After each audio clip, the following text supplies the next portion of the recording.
There was another reason why the East India Company spent so much time and money protecting St. Helena.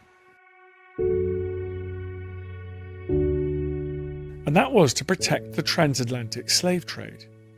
St. Helena is over 2,000 kilometres off the African coast, but that meant it became a crucial stop-off for ships transporting slaves from Africa to the New World, known as the Middle Passage. After the abolition of the slave trade in 1807, the British Royal Navy began intercepting illegal slave ships crossing the Atlantic. But the liberated Africans weren't taken back home. Instead, they were dropped here, on the shores of St. Helena.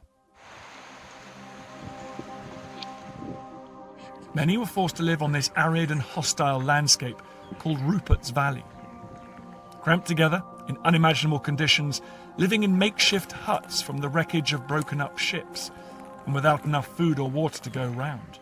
Tell me about this valley. What happened here? So Rupert's Valley is quite significant if we think about the global story of the transatlantic slave trade. St. Helena is squat in the middle of the South Atlantic, and therefore was the perfect ground for British naval vessels that had intercepted the illegal Portuguese slave trade ships, for them to free the captured Africans that were on board. So these liberated Africans, they called Rupert's Valley their home for a period of about 30 years. So the British didn't take them back to Africa? No. So they came to St. Helena, and between the period of 1840 and 1870, approximately 8,000 to 10,000 of them unfortunately passed away on St. Helena. 550 managed to stay behind and integrate into the community, but the remaining 18,000 moved on to the South and Central America, and some did go back to Africa, but they moved on as indentured labourers.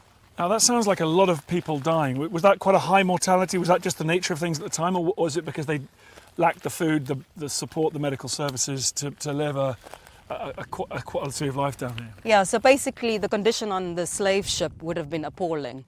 But by the time they got here, a third of them would have been dead. The remaining two-thirds would be sick, or some would be dying. But also because of the resources and facilities that were available within Rupert's Valley, they had one doctor to 1,000 inhabitants. And that doctor was also responsible for the daily running of the establishment. So yes, they were very much under-resourced. There was no running water in the valley. And as you can see around us, it is quite barren and hardly anything grows here.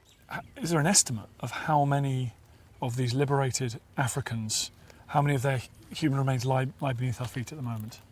Well, there's a guess of approximately 8,000 to 10,000 of them lying here in this valley. We've got two burial grounds, and we're standing on the biggest of the two, which makes this site the most significant trace of the transatlantic.